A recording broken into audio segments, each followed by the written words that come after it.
आपके 6.5 यूरो बनते हैं, तो वो ज़िम्मेदारी का काम है। वरेज़ा से तो 10 किलोमीटर दूर तोड़ने का यहाँ पे काम मिल जाता है, अंगूरों का काम को ढूंढना मुश्किल काम नहीं है, क्योंकि यहाँ पे और जो पाकिस्तानी ठेकेदार होगा वो कभी भी आप इटालियन के पास जाना चाहिए, क्योंकि जो बंदे इटालियन के पास ऐसे हैं। आप सब लोग ठीक ठाक हैं, उम्मीद करता हूँ सब लोग ठीक ठाक होंगे, मैं भी ठीक ठाक हूँ, अल्लाह पाक का शुक्र है, आप सब लोगों की दुआ है। तो आप देख रहे हैं मेरा यूट्यूब चैनल तलत चट व्लॉग्स। तो गाइज़ आज का हमारा टॉपिक है कि इटली में एक बंदा जो नया आता है वो ज़िम्मेदारी में कितने पैसे कमा सकता है, क्या ज़िम्मेदारी में काम आसानी से मिल जाता है, और जो पुराने लोग पहले से काम कर रहे हैं वो कितने पैसे कमाते हैं, और ज़िम्मेदारी में कौन कौन सा काम है। तो वीडियो को एंड तक देखना है, इंशाल्लाह आपको फ़ायदा होगा। तो लेट्स स्टार्ट करते हैं, अपना हमारा आज का टॉपिक स्टार्ट करते हैं। तो सबसे पहले मैं आपको बताता हूँ कि जब बंदा एक नया इटली के अंदर दाखिल होता है तो उसके पास पेपर नहीं होते। मैं उन लोगों की बात कर रहा हूँ जो अनलीगल आते हैं, टंकी वगैरह लगा के, क्योंकि जो वर्क परमिट में आते हैं उनको तो ऑलरेडी काम मिला होता है, उनके पास परमिट मौजूद होता है। जिस परमिट पे वो आते हैं आते ही वहाँ पे काम करने लग जाते हैं। और जो लोग अनलीगल आते हैं ये उनके बारे में है।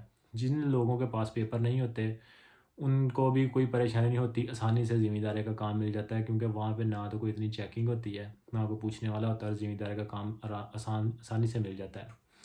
उसमें अब दो कंडीशंस हैं। दो उनमें से कंडीशन ये है कि ज़्यादातर जो ठेकेदार हैं इटली में वो हैं पाकिस्तानी, और वो इस चीज़ का आपसे फ़ायदा उठाते हैं कि ये बंदा नया है और इसके पास डॉक्यूमेंट्स भी नहीं है, तो वो आपको देंगे 6 यूरो, 6.5 यूरो। इससे ज़्यादा वो आपको नहीं देंगे। 6.5 यूरो से ज़्यादा वो आपको बिल्कुल भी नहीं देंगे, क्योंकि उन्हें पता है इसको ज़रूरत है, और हमें बंदा मिला हुआ है, तो वो आपका जो मतलब 1-2 यूरो ज़्यादा हैं, 3 यूरो जितने भी हैं वो खुद रख लेंगे अपने पास।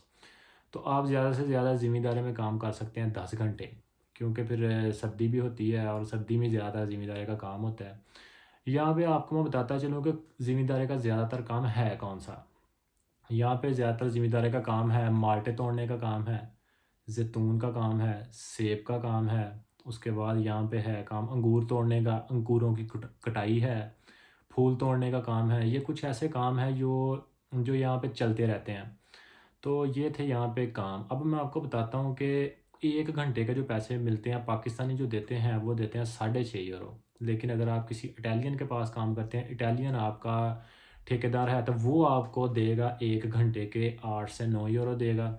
और जो पुराने बंदे हैं वो यहाँ पे घंटे का 10 यूरो भी ले रहे हैं, और डेली बेस पे वो करते हैं 10 घंटे काम, तो लगा लें कि 120 यूरो बने। और मंथली कितने बनते हैं और पाकिस्तानी कितने बनते हैं ये आपने खुद हिसाब लगा लेना है।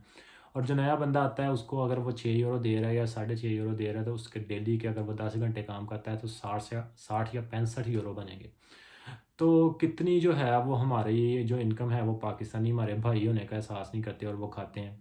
वो हमारे साथ ही ऐसा नहीं करते, कोई बेशक कोई इंडियन ठेकेदार है या कोई बांग्लादेश से है, सारे ही ऐसे करते हैं, नए बंदे से फ़ायदा उठाते हैं, और वो मतलब अपना जो है ना अपनी बचत निकालते हैं। ये थी यहाँ के काम की ज़िम्मेदार के सूरत हाल की मतलब काम बात। अब मैं आपको बताऊँगा कि अगर आपके पास डॉक्यूमेंट्स हैं और आप काम करना चाहते हैं ज़िम्मेदारी का, तो फिर आपको कितने पैसे मिलेंगे।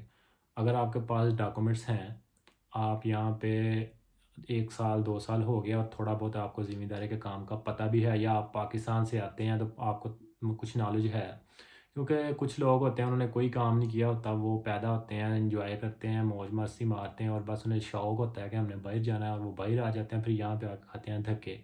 और जब वो ये हलवाई का काम करना पड़ता है ना उन्हें ज़िम्मेदारी का, तो उनके लिए बड़ी मुश्किल होती है। तो उन्हें वो जो बंदे होते हैं ना उन्हें भी देते हैं ये 5 यूरो 6 यूरो। और जो लोग ज़िम्मेदारी के बारे में जानते हैं, उन्हें कटाई का पता है, तो उन्हें तो आते ही मतलब बहारें लग जाती हैं, 8-9 यूरो उन्हें मिलते हैं ज़िम्मेदारी के काम में। तो मेरे ख़्याल से यहाँ पे आप अगर आपके पास फैक्ट्री में आपको काम नहीं मिलता, किसी अच्छे रेस्टोरेंट में काम नहीं मिलता, तो आप ज़िम्मेदारी का काम जो है वो आसानी से मसलन कर सकते हैं।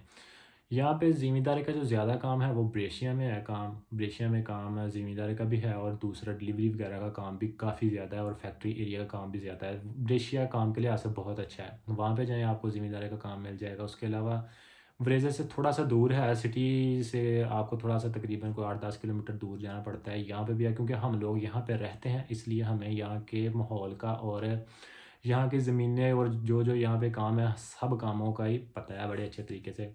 और उसके अलावा तुरंतों में चले जाएँ, वहाँ पे भी ज़िम्मेदारी का काफ़ी काम है। और वहाँ पे भी आपको तकरीबन इतनी जो है ना दिहाड़ी मिल जाती है। और इसके अलावा जो नए बंदे आते हैं, वो ज़िम्मेदारी का ज़्यादातर काम करते हैं क्योंकि उनके पास डॉक्यूमेंट्स होते नहीं और उनको ज़िम्मेदारी के अलावा और कोई काम भी नहीं मिलता। और उम्मीद करता हूँ ये छोटी सी एक वीडियो थी, आपको पसंद आई होगी। ये थोड़ी सी इन्फॉर्मेशन है, इससे आपको फ़ायदा होगा। और अगर आप मेरी मज़ीद अच्छी वीडियोज़ देखना चाहते हैं तो मेरे चैनल को लाइक करें, सब्सक्राइब करें, शेयर करें। ओके गाइज़, अल्लाह हाफ़िज़।